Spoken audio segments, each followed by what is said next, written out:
Itong paksa po na ito ay matagal ko nang nagawa. Meron pong paksa na binigay sa amin si Brother Chay na ibubuod na lang namin. Pero hindi po ako nagkaroon ng time. Kaya itong paksa po na ito is ngayon ko na isingit dahil parang mas okay ako na ipasok ito. Pero wala akong intensyon, wala akong pinapatamaan or something na tinitira.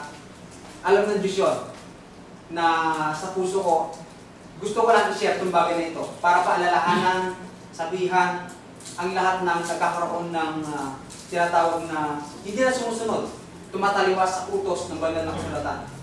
Dahil ang Biblia ayon sa Colossians, ang sabi ng Diyos, kayo magpaalalahanan. Colossians 3:16, kung hindi ako nagkakamali. Manahanan nawang sagana sa inyo ang salita ni Kristo.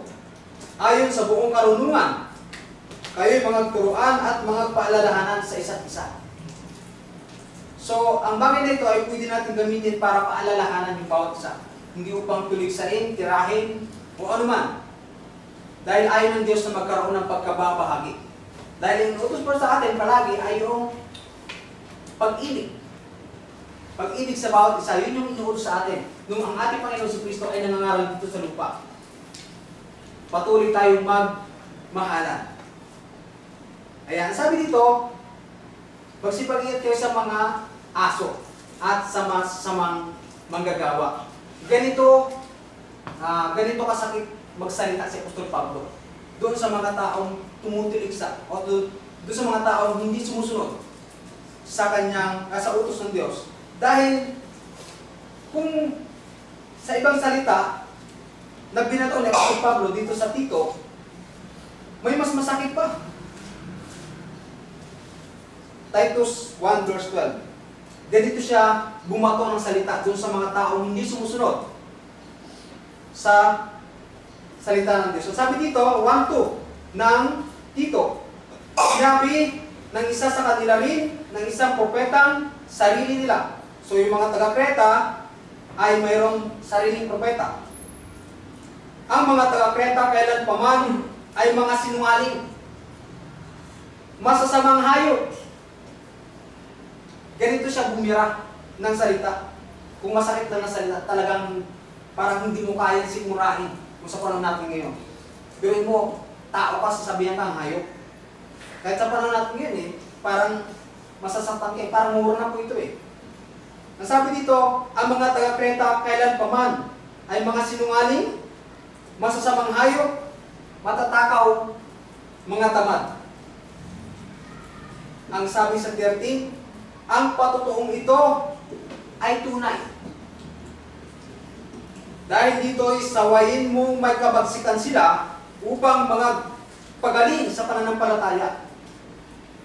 Iniwan si Titus dun sa Kreta upang sabi niya, sawayin mo sila na sumunod at wag maging mga tamad. Dahil yung tao po, nakadesenyo na magtrabaho ayon sa Genesis pa rin.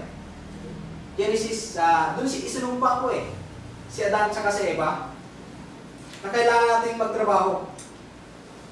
Pasadahan ko lang po konti. Genesis 2:16.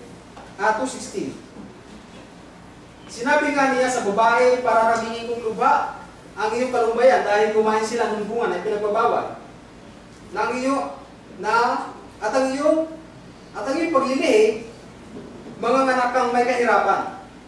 At sa iyong asawa ay papahinuhod ang iyong kalooban at siya ay papanginoon sa iyo. Sabi sa 17, at kay Adam ay sinabi, sapagkat iyong dininig ang tinig ng iyong asawa, kumain ka ng bunga ng punong kahoy na aking inutos sa iyo, na sinabi huwag mong kakanin, sumpain ng lupa dahil sa iyo, kakain ka sa kaniya sa pamamagitan ng iyong pagpapagal sa lahat ng araw ng iyong buhay. So habang ikaw ay nabubuhay, kailangan mo magtrabaho. Yung sabi ni Apostol Pablo doon sa taga-Kreta na huwag mga tamad. Ano po? Ang sabi dito, balik tayo sa Philippians 3:2, Magsipag-ingat kayo sa mga aso, magsipag-ingat kayo sa masasamang manggagawa. May tanong dyan, ang sabi, totoo ba ang sinabi ng Apostol Pablo na may masamang manggagawa? Yan. Mga kasama po ni Apostol Pablo, kasama pa ni Jesus to. Si Judas. Judas Iscariote.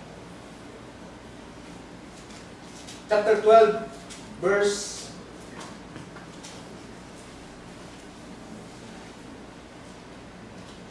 12 verse. Mas maganda po basahin ito sa verse 1 eh. Kasi sabi dito sa verse 6, ito'y sinabi nga niya, hindi sapagkat pinagmamalasakit niya ang mga duka, kundi sapagkat siya magnanakaw. At yamang nasa kaniya ang supot, ay kinukuha niya doon ay nilalagay. Kung sa, wala kasing nakapangalan po dito na Judas eh. Makikita po natin yung verse dyan, yung pangalan ng Judas sa verse 1 hanggang 1 patuloy.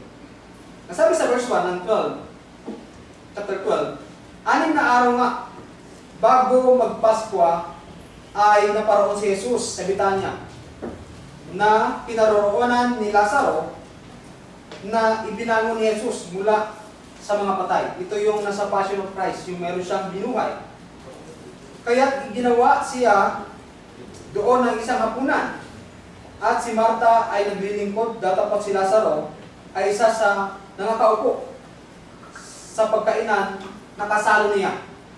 So magkasalo si Lazaro at saka si Jesus sa pagkainan o sa isang mesa. Si Maria nga'y kumuha ng isang ungwento o ng isang libra na ungwentong taganas na narito na totoong mahalaga. So mahal yung ungwento na yun, yung pabango. At pinahiran ang paa ni Jesus at kinuspos ang kaniyang mga paa ng kaniyang mga buhok at ang bahay ay napuno ng amoy ng ungwento. Datapwat si Judas Iscariote, pumasok na siya. Isa sa kaniyang mga alagad, nasa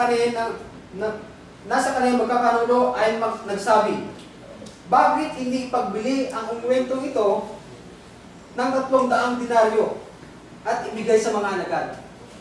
Dahil sekretary si Judas nito, sabi niya, ipagbili na lang natin yung yung pabango para ibigay doon sa mga alagad.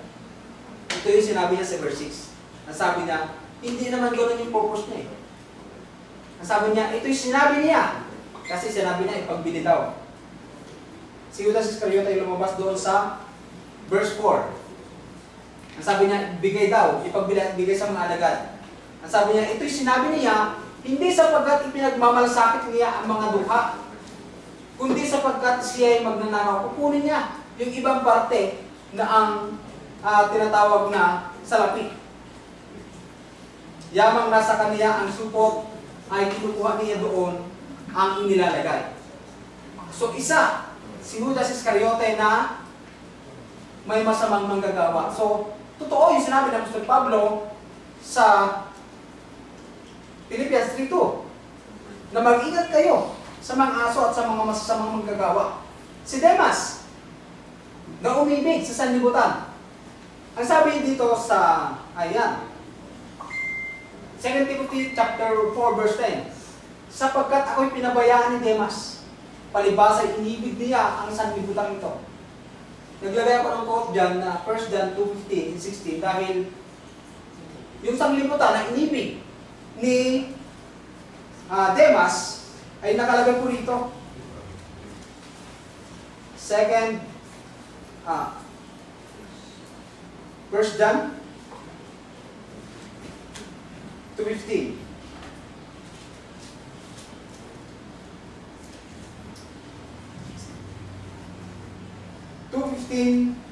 ng 1 John.